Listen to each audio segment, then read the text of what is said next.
aku lang rekenca kari Amina yang busna aku bista aku Nina. Bista lagi balon? Hilang lah.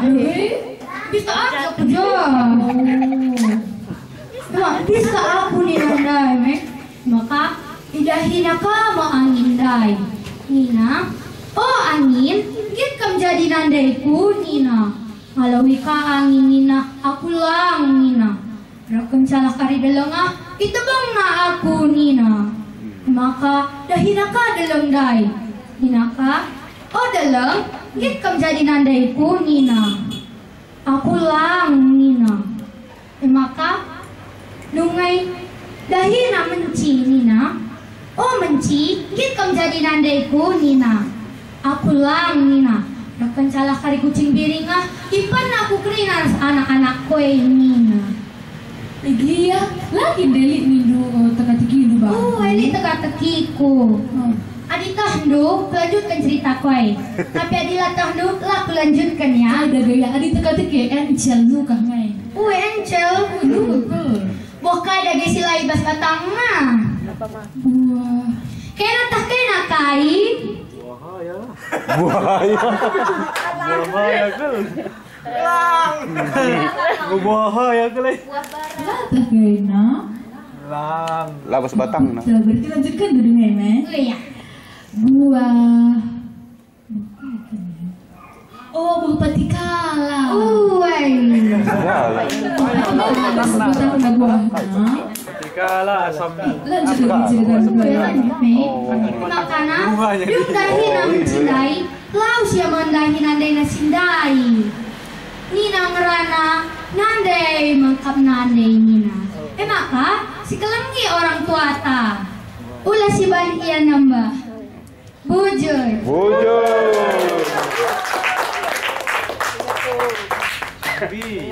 Sada pantun terakhir Mas Karunari, kugile menda ropa, Lalu pak utama sasana. kukatakan mujua-jua, Beraulah kena merawa.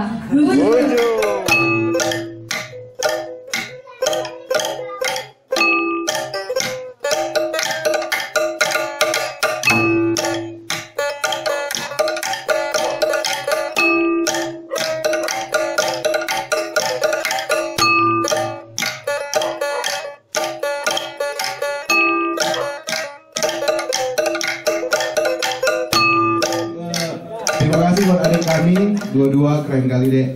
Kami terus terang nggak bisa kayak kalian sebenarnya. Nanti kami belajar sama kalian ya dek. Oke, jadi kita mulai acara kita ngobrol-ngobrol santai terkait tema kita malam hari ini. Sebelumnya terima kasih sudah hadir Bang Champion,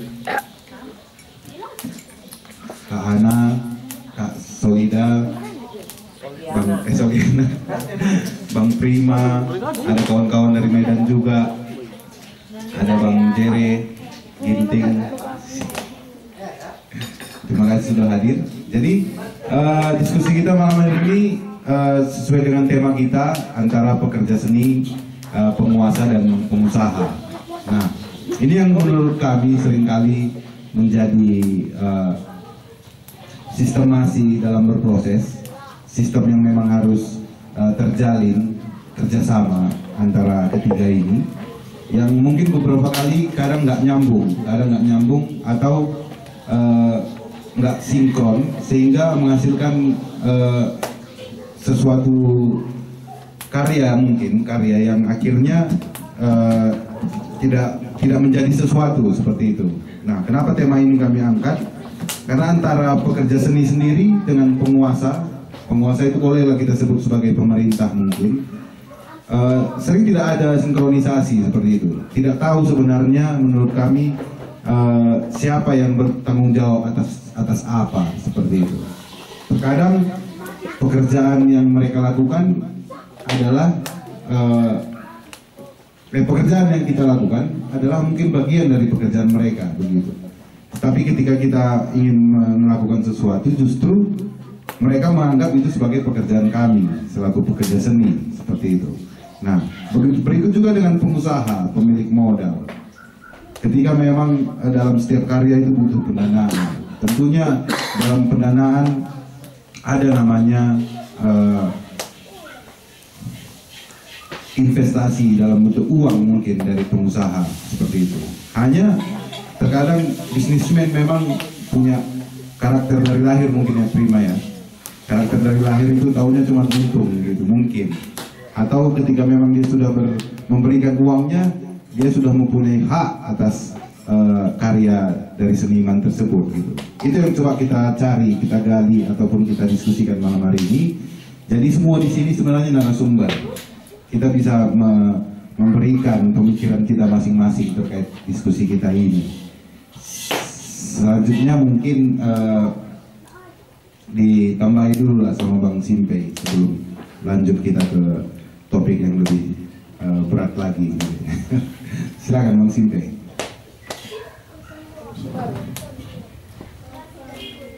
Ya, pertama terima kasih buat kita semua hadir di sini ya. Sedikit dulu ku tambahkan tentang turin-turin tadi. Oh ya belum Jadi turin-turin ini kan satu budaya Karo yang memang kita kesampingkan. Padahal ini seharusnya sudah berdampingan dengan konsep-konsep pertunjukan, yang mana sekarang orang acuannya pertunjukan mungkin musik, tari, nyanyi. Padahal kita punya kekayaan budaya yang sangat sempurna, termasuk turin-turin. Turin-turin ini sebenarnya banyak bagian. Ada dulu turin-turin yang dibilang yagi. Turin-turin ini seperti legenda, cerita rakyat. Nah, kayak mitos. Nah, muatan turin-turin ini sebenarnya banyak edukasi di dalamnya, banyak sekali edukasi. Jadi ini bisa sebenarnya jadi sebuah konsep pertunjukan seperti yang kita tunjukkan barusan. Ini kan turin-turin antara sesama anak. Bagaimana kalau turin-turin dari orang tua kepada anak? Ini mungkin kita kenal dongeng, mendongeng sebelum tidur. Kalau di Karo kan ini turin-turin. Tapi Karo punya cara sendiri dalam menceritakan sebuah turin-turin. Contoh seperti mungkin kalau orang-orang tua yang udah 40-an ke atas lah pasti ingat dengan cerita Kak Tangko Bunga, di mana mereka memikirkan sekarang dibuat ada lagu yang udah populer kayak kosong apa, dibilang lagi kosong botol apa, ini kan kesinambungan. Nah, cerita ini juga sebenarnya di Karo sangat familiar. Kak Tangko Bunga misalnya, mereka menceritakan dengan logat tersendiri, ya, teknik tersendiri, seni tersendiri dalam bercerita. Bagaimana bunga diculik oleh Kak, kemudian Kak ini diminta untuk dikembalikan, tidak mau, akhirnya dicari apa lawannya Kak. Mungkin Karo ada eltep, disuruhlah eltep si Kak, dia nggak mau. Lama-lama paling terakhir mungkin ada kerbau atau tali. Jadi cara menceritakannya kira-kira seperti ini. Oh, nali rangke siti kerbau si lagi ngegas uru si lagi berlau-lau si lagi peti api-api si lagi untuk sekit-sekit si lagi letak-letak untuk si lagi ngetep kakak si lagi tulihkan bunga aku. Teknik ini kan rumit. Bagaimana kalau dia panjang menceritakannya dengan satu tarikan nafas? Jadi ada nilai-nilai seni yang bisa kita tunjukkan. Aku bahkan berpikir di kerja tahun ini bisa difestivalkan. Siapa anak yang bisa mengembangkan ini lebih jauh gitu, supaya bisa menciptakan atmosfernya seni turi-turi. Ini belum lagi seperti bagaimana seorang anak menceritakan si kancil dan buaya. Gaya ceritanya gaya Karo, ada gaya tersendiri dengan seperti dia menghentak sebuah nada sehingga menegaskan sebuah kejadian. Ini kan ada edukasi sehingga anak-anak berpikir keras untuk memikirkan apa solusi.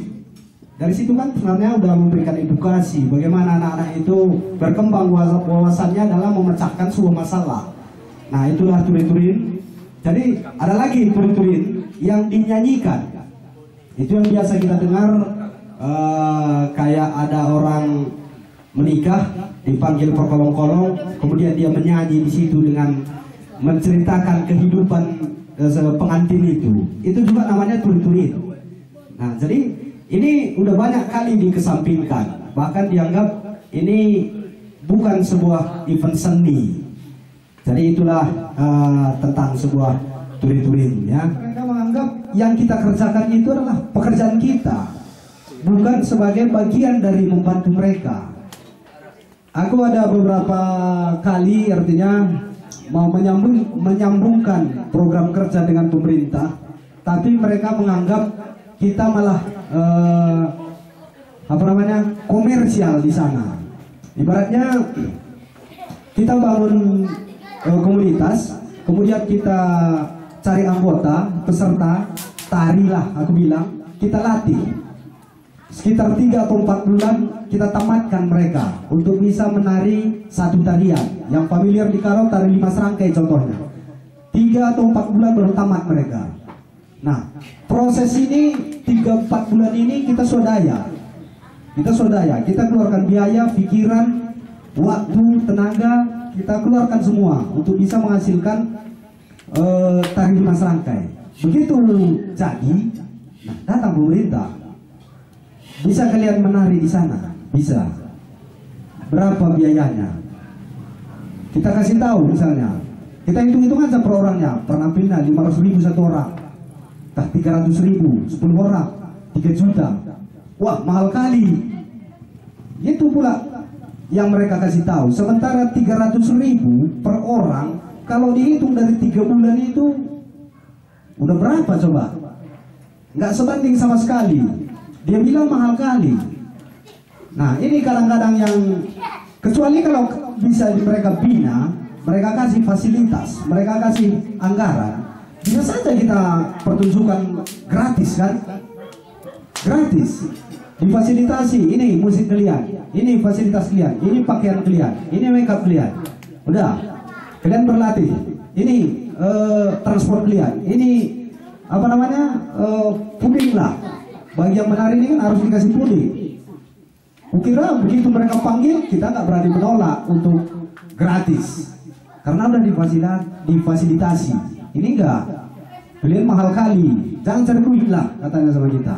Ini kadang sinkronisasi pemahaman seperti ini. Padahal di program mereka pembinaan kearifan lokal itu seharusnya udah ada di sana. Ini bukan mereka anggap sebagai bantuan kita. Mereka justru mengatakan memberikan yang 200.000 satu orang, justru bantuan mereka. Ini sinkronnya agak rumit di sini.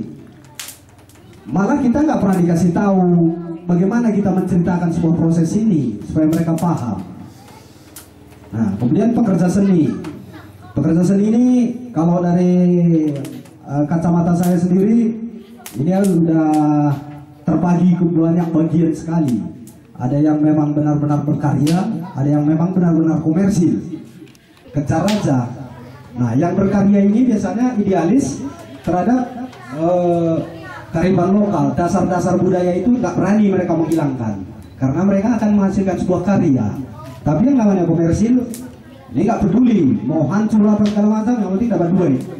Nah, itu bagian-bagian memang di dalam pekerja seni.